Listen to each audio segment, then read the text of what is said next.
Hello and welcome to World Talks here on TVP World. I'm your host, Diana Skaya. Poland's Prime Minister Donald Tusk has unveiled a long-awaited cabinet shakeup, slimming down the government and merging key portfolios in a bid to reassert control after weeks of coalition turmoil. Now, the reshuffle introduces two powerful mega ministries and elevates Foreign Minister Radosław Sikorski to Deputy Prime Minister. Joining me now live in studio to discuss these new changes is Piotr Maciej Kaczyński, EU Institutional Issues Lecturer at the European Institute of Public Administration. Piotr, so glad to have you here on World Talks with us this evening. Good to be back. So let me ask you this. What do you make of this reshuffle? What is it telling us about Donald Tusk's priorities? Absolutely. So this reshuffle took far too long. But what's super important is trying to have a new start, acceleration until the end of this term, which will be in 2027. So this new start is about mainly four issues. First, economy and competitiveness. So strong, very big ministry under the Minister of Finance and Economy, Andrzej Domański, who used to be just Minister of Finance. Right now, his portfolio is basically super big. Second objective is energy transition. This is effectively one of the biggest tasks right now, already undergoing. This this government has been doing it already for 2 years, but not without big mega projects. And those big mega projects are going to start in the Baltic, also with the nuclear power plants, etc. Third objective, security. This has been already undergoing, and it's still a big issue out there. And the fourth, international affairs. And there you go, Radosław Sikorski and his upgrading. All right, so now let me ask you, you mentioned four very important things here and important changes, but first let me ask you, the first person you mentioned was Domański. What can we expect from Minister Domański? Well, Minister Domański's position right now is that he's sitting on this big coffer of money from the Ministry of Finance. And effectively, in good times, he would be just this, that he would be only the Minister of Budget. But he's also not going to take care only about the spending, so that the budget is balanced, and preparing the annual budgets and just to be the bookkeeper. He's going to be much more engaged in allocation of funds and redistribution of funds and managing the economy overall, be responsible for economy. So this is a very careful job that one has to be somebody has to be very skillful to manage this correctly, because if you are a bookkeeper, you need to know that you cannot be having big deficit. But if you are going to be a Minister of Economy, your objectives are a bit different. So you think he was a good choice? Well, they're cooperating already since 2023, so clearly there's a good chemistry between Prime Minister and Minister of Finance. All right, Piotr, now let me ask you about Radosław Sikorski. How do you think that his new role is going to influence Poland's foreign policy moving forward? It's a step up it's a big step up for Minister Sikorski. He's been one of the big guns already as a Minister of Foreign Affairs, but right now he's stepping up to be Deputy Prime Minister, one of Deputy Prime Ministers, but he's a big political gainer of what was going on within the coalition since beginning of this year, because he was he was a candidate for presidency before the biggest governmental party announced. He had a lot going for him. Exactly, and right now the governmental candidate lost, and Mr. Sikorski is somehow coming as the biggest, maybe not a winner, but he's the most powerful out there, very outspoken critic, but a very important figure out there. So a lot of people are actually saying that maybe he's going to be the next Prime Minister. Do you think, though, that his elevation could cause friction within the coalition or among other senior political figures, or do you not see that as I don't see that. Sikorski actually is pulling two of those four big topics under his belt. One is international affairs.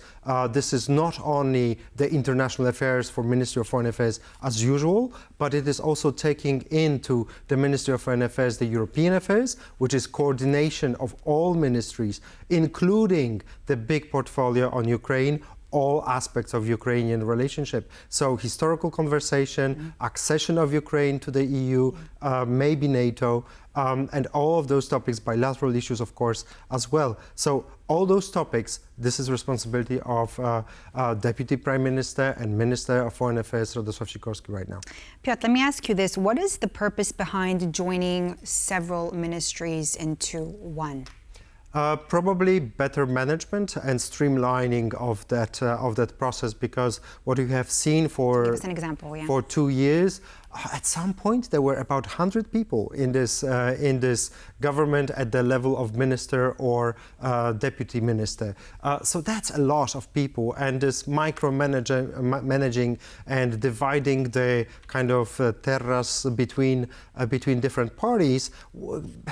There was too much turf war at the end of the day. So what the Prime Minister tries to do is to streamline responsibility and to make sure that there will be clearer messages to communicate, because the campaign 2027 has already started. I want to ask you about the Justice Minister. How is that going to shift, especially for judicial reform? Absolutely. I mean, this is a massive change. And if you speak Polish and you watch Polish TV today and the next days, this is probably the most debated change. So we're talking about Mr. Żurek. Waldemar Żurek, right, taking over Adam Bodnar, yes. So Mr. Bodnar was this very prominent minister for justice reform that is necessary in this country to restore the rule of law. But there was a debate within the ministry, debate between various groups who want that rule of law re-established in this country. And there are two attempts. And Mr. Żurek here, who's a former judge, now minister, is representing this more let's say, radical side. So acceleration of those steps probably is what we are going to expect. What does it mean exactly? Well, let's see, and let's hear Mr. Żurek what he will propose, because there are plenty of issues. Should Poles be worried? Sorry? Should Poles be worried? Oh, Poles should not be worried, but maybe some of those reforms that need to happen will happen. Look, a very important issue here is about the new president.